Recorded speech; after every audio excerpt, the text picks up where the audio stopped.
वैसे दोस्तों आपने जब भी कोई सास बहू का किस्सा या कहानी सुनी होगी तो उसमें सास और बहू में 36 का आंकड़ा रहता है। लेकिन दोस्तों आज हम आपको ऐसी सास बहू की कहानी सुनाने जा रहे हैं, शायद है कि इससे पहले आपने कभी सुनी हो। एक बहू ने अपनी सास के लिए जो किया, शायद है कि कोई ऐसा नहीं कर सकता है।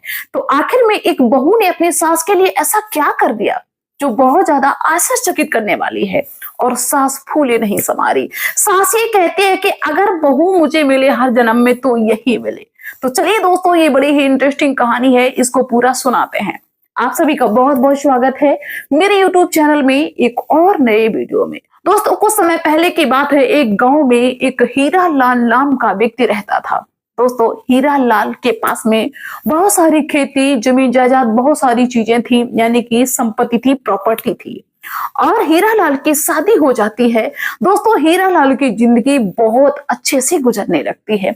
लेकिन कुछ दिन बाद दोस्तों संयुक्त फैमिली से हीरा लाल अलग हो जाते हैं, यानी कि अपने भाइयों से अलग रहने लगते हैं। भाई दूसरी जगह पे रहते हैं और हीरा लाल अपनी पत्नी के साथ में दूसरी जगह पे रहने लगते हैं।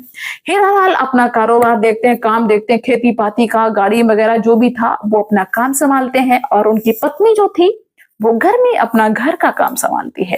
दोस्तों वक्त आगे बढ़ता है, लेकिन दोस्तों हीरा लाल की शादी का समय लगातार बढ़ रहा था, लेकिन हीरा लाल को कोई भी संतान नहीं हो रही थी। धीरे धीरे शादी के 5 साल हुए, 10 साल हुए, लेकिन कोई भी संतान हीरा लाल को नहीं हुई।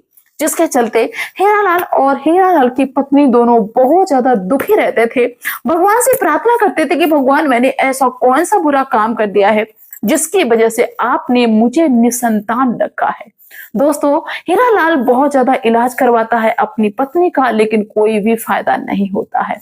यहाँ तक कि हीरा लाल को इतनी ज्यादा टेंशन होने लगती है कि हीरा लाल सही से ना खाना खाते हैं, ना पानी पीते हैं, और धीरे धीरे उनका स्वास्थ्य बिगड़ने लगता है और उनकी तबीयत भी खराब रहने लगती है।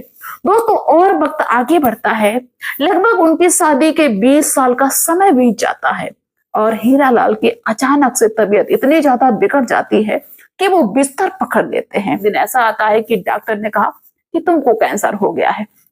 अब डॉक्टर ने ये भी कहा कि अगर भाई बहुत ज्यादा रकम बताई, इतना पैसा जमा कर सकते हो तो इसको हम सही भी कर सकते हैं। डॉक्टर ने आश्वासन दिया। फिलहाल कहा जाता है कि कैंसर का कोई इलाज नहीं होता है, लेकिन फिर भी डॉक्टर ऐसे कह देते हैं। तो हीरा लाल अपनी पत्नी से कहते हैं कि मेरे पास में जो भी पैसा था वो अभी तक इलाज में लगा, और हम नहीं चाहते हैं कि मेरे इस इलाज के लिए मेरी जो खेती बची हुई है वो भी बिक जाए। लेकिन दोस्तों हीरा लाल की पत्नी कहने लगती है कि हमारा है कौन, ना मेरा बेटा है ना बेटी है, कौन लेने वाला है। हम बेच बेच के तुम्हारे इलाज में लगाएंगे, और जान है तो जहान है, जब तुम नहीं होगे तो हम क्या करेंगे जी के, और ना हम होंगे ना तुम होगे तो इस खेती का क्या होगा। दोस्तों हीरा लाल ने लाख मना किया अपनी पत्नी को, लेकिन पत्नी नहीं मानी। पत्नी ने खेती बेचना शुरू कर दिया और अपने पति का इलाज कराया। दोस्तों क्या होता है कि अचानक से एक दिन हीरा लाल की पत्नी के पेट में दर्द होने लगता है। जब दर्द होने लगा तो पत्नी डॉक्टर के पास में जाती है।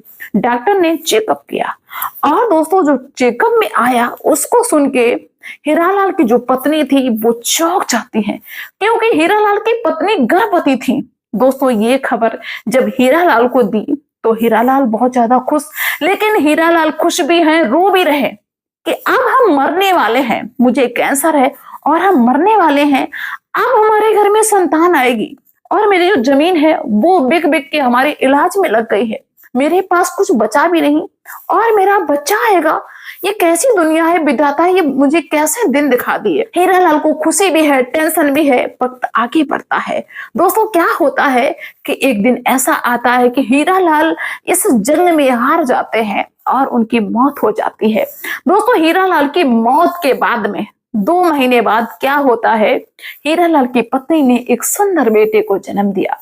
अब बेटा तो घर में आ गया, लेकिन अब घर में ना कोई प्रॉपर्टी है, ना कोई धन दौलत पैसा, कुछ भी नहीं। यानी कि माँ जो थी वो कंगाल हो चुकी थी, हीरा लाल की पत्नी कंगाल हो चुकी थी। लेकिन हीरा लाल पत्नी बहुत ज्यादा खुश थी कि चलो मेरे पति चले गए और मेरा सहारा बनने के लिए कम से कम भगवान ने मुझे एक बेटा तो दे दिया। दोस्तों उस बेटा के साथ में हीरा लाल की पत्नी बड़ा अच्छे से अपनी जिंदगी को गुजारने लगती है। दोस्तों उस बच्चे का नाम खुशी से माँ ने अभय सिंह रखा कि मेरा अभय सिंह आ गया। और बड़े प्यार के साथ में मेहनत मजदूरी करके जैसे तैसे करके अपने बच्चे को पालने लगती है, सारी सुख सुविधाएं अपने बच्चे को देने लगती है। माँ ने सोचा कि चाहे मुझे लाख मुसीबत आ जाए लेकिन अपने बच्चे को कभी हम रोने नहीं देंगे, किसी भी चीज के लिए दुखी नहीं होने देंगे। और ऐसा ही होता है दोस्तों, वक्त आगे बढ़ता है और एक समय ऐसा भी आ जाता है कि अभय सिंह जवान हो जाता है। दोस्तों अभय सिंह जब जवान हो जाता है, पढ़ाई लिखाई भी कर लेता है जो जैसे करता है, इसके बाद में एक छोटी सी कंपनी में काम करने लगता है। दोस्तों काम करता है और कमाता है और अपनी माँ को देता है। लेकिन दोस्तों जिस तरह माँ ने अपने बच्चे को पाला, जो उम्मीदें माँ ने अपने बच्चे से लगाई, वो बच्चा वैसा बिल्कुल नहीं था। उस बच्चे का यानी कि अभय सिंह का जो व्यवहार था वो इतना ज्यादा खराब था अपने माँ के प्रति, माँ को गाली देना, उल्टा सीधा बोलना, लेकिन माँ को कष्ट नहीं होता था। दोस्तों माँ ने ये सोचा कि अगर मैं अभय सिंह की शादी करा दूं तो हो सकता है कि अपनी जिम्मेदारियों को समझने लगे और इसका दिमाग बदल जाए, मेरी बहू घर में आ जाएगी तो ये बेटा जो मेरी नाकदरी करता, हो सकता है कि मेरी बहू अच्छी आ जाए, वो मेरी इज्जत करने लगे। जैसे तैसे दोस्तों हीरालाल की पत्नी ने अपने बेटा अभय सिंह की शादी एक मनोरमा नाम की लड़की से करवा दी।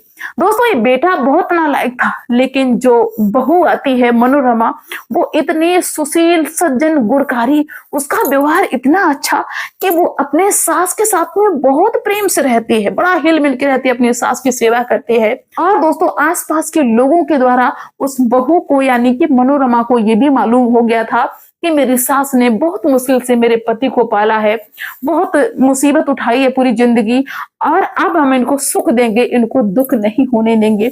इसलिए दोस्तों वो बहू जो मनोरमा थी वो अपनी सास की सेवा करती है। दोस्तों शादी के 1-2 साल का समय बीत जाता है। अब जो अभय सिंह था वो कहने लगता है अपनी पत्नी से कि मेरे साथ में रहो चल के, मुझे तुम्हारी बहुत याद आती है और वहीं पे रहो चल के, और हम डेली घर में आते जाते हैं, मुझे बहुत ज्यादा दिक्कत होगी, हम अकेले वहां पे नहीं रह पाएंगे। लेकिन दोस्तों अभय सिंह की जो पत्नी थी वो अपने पति से कहती है कि ठीक है हम तुम्हारे साथ में रहेंगे चल के, लेकिन माँ को भी तो साथ में ले चलो। अभय सिंह ने कहा कि माँ को कहाँ ले जाएंगे, माँ हमारी जिंदगी में घुसेगी, हम माँ को क्यों ले जाएंगे, माँ का ये घर है, यहाँ पे रहे। दोस्तों मनोरमा ने कहा कि ना माँ सही से चल पाती है, ना सही से माँ को दिखाई देता है, और माँ को हम यहाँ पे छोड़ दे, कैसी बातें करते हो। दोस्तों अभय सिंह बहुत ज्यादा अपनी पत्नी से लड़ जाता है कि तुम मेरे साथ में चलोगे कि नहीं चलोगी, लेकिन मनोरमा ने कहा कि हम तुम्हारे साथ में बिल्कुल नहीं चलेंगे। दोस्तों अभय सिंह अपनी पत्नी से लड़ाई करके चला जाता है और 3 दिन तक वो अपनी पत्नी से बिल्कुल भी बात नहीं करता है। लेकिन मनोरमा को इस बात से कोई फर्क नहीं पड़ता है कि उसका पति गुस्सा है। वो ये कहते कि मेरे पति गलत हैं और हम गलत बात पे उनका साथ नहीं देंगे, अगर वो गलत कर रहे हैं तो उनका हम साथ नहीं देंगे। दोस्तों 3 दिन का जब समय बीत जाता है तो अभय सिंह चौथे दिन अपनी पत्नी के पास में फोन करता है और कहता है कि मैंने तुमसे झगड़ा किया है और मुझे माफ कर दो, मुझसे गलती हो गई, भाई पत्नी थी, माफ कर दिया। लेकिन दोस्तों अभय सिंह ने बड़ा हंसते हुए अपनी पत्नी से कहा कि देखो आज मेरे दिमाग में एक बहुत अच्छा आइडिया आया है जिससे तुम मेरे साथ में रह सकोगी और कोई दिक्कत नहीं होगी। दोस्तों मनोरमा भी खुश हो जाती है, कहती है बताओ भाई जल्दी कौन सा आइडिया तुम्हारे दिमाग में आया है। तो अभय सिंह कहता है अपनी पत्नी से कि देखो मेरा आइडिया इतना अच्छा है कि तुम मेरे साथ में भी रह लोगी और माँ को भी किसी चीज की कोई दिक्कत नहीं होगी। मनोरमा बेताब हो जा रही कि भैया बताओ तो क्या तुमने सोचा है। तब वो अभय सिंह कहता है कि मैंने ये सोचा है कि तुम मेरे साथ में चली आओ, और रही बात माँ की कि माँ की सेवा कौन करेगा, माँ को हम वृद्धाश्रम में छोड़ देंगे, वहां पे खाना भी मिलता है टाइम से लेटने को, और मतलब सारी सुख सुविधाएं वृद्धाश्रम में मिलती हैं और बहुत सारे लोग वहां पे रहते हैं, उनके संगी साथी यानी कि उनके उम्र के भी लोग मिल जाएंगे, वहां पे आराम से बैठ के बातें करेंगे, बिल्कुल भी उनको बोरियत महसूस नहीं होगी, और तुम मेरे साथ में आ जाओ। दोस्तों अभय सिंह की पत्नी ने कहा कि ठीक है हम तुम्हारे साथ में चलेंगे, लेकिन घर आओ, घर आके हम बात करते हैं। दोस्तों अभय सिंह बहुत ज्यादा खुश की देखो ये बात बढ़िया है, मेरी पत्नी को ये बात समझ में आ गई, और वो खुशी से भैया चल देता है अपने घर के लिए, अपने घर पे पहुंचता है। और वहां पे जब वार्तालाप शुरू हो जाती है तो मनोरमा ने पता अपने पति से क्या कहा कि देखिए तुम मुझे छोड़ सकते हो, मुझे तलाक दे सकते हो, अगर तुम अपनी माँ को यानी कि मेरी सासू माँ को साथ नहीं रख सकते हो, अगर तुम माँ को साथ नहीं रख सकते हो तो तुम मुझे तलाक दे दो, हम अलग हो जाएंगे, लेकिन अगर तुम मुझे साथ में रखना चाहते हो तो माँ को साथ में रखना पड़ेगा। तुमको शर्म नहीं आती? तुमको पता है तुमको पालने के लिए माँ ने कितना कष्ट उठाया है। माँ दर दर भटकी है, लोगों की मजदूरी की है, लोगों के झाड़ू पोछा बर्तन किया है, तब तुमको पढ़ाया है। इसी दिन के लिए थोड़ी पढ़ाया है कि तुम उनको दुत्कार दो और वृद्धाश्रम में भेज दो। अगर माँ को साथ में रखना है तो मुझे साथ ले चलो, नहीं रखना है तो हम यहीं पर रहेंगे, और इसके बावजूद भी अगर तुमको हमसे दिक्कत है तो मुझे तलाक दे दो। दोस्तों अब अभय सिंह सन्न हो जाता है जब अभय सिंह को उसकी पत्नी ने बताया कि तुम्हारी माँ ने कैसे कैसे कष्ट उठाए। दोस्तों अभय सिंह की आंखें खुल जाती हैं और उसको अपनी गलती का एहसास हो जाता है और कहता है कि अरे मैं तो ये भूल ही गया था कि मेरी माँ तो सिर्फ मेरे लिए जी रही है। अगर मेरी माँ चाहती तो मुझे छोड़ के जा भी सकती थी, पता नहीं कहाँ फेंक देती है। अक्सर लोग कहीं कूड़ादान में फेंक देते हैं, मेरी माँ ने इतना कष्ट उठाया। दोस्तों अभय सिंह अपनी माँ से माफी मांगने लगता है, अपनी माँ के पैरों में गिर जाता है और कहता है कि माँ मुझे माफ कर दो। लेकिन दोस्तों वो माँ जब अपनी बहू की बातें सुनती है तो माँ कहती है कि मेरा जीवन धन्य हो गया, मेरी बहू इतनी अच्छी है। वरना महिलाएं तो ये सोचती हैं कि कहाँ जाए सास ससुर, चाहे जहाँ गिरे मरे जाके, मुझे तो मस्ती करनी है, अपने पति के साथ में जाना है, मेरी बहू इतनी अच्छी है।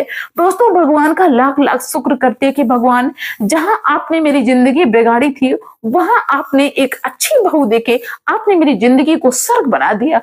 भगवान का लाख लाख शुक्र करती है। तो इस तरह दोस्तों अभय सिंह को अपनी गलती का एहसास हो गया।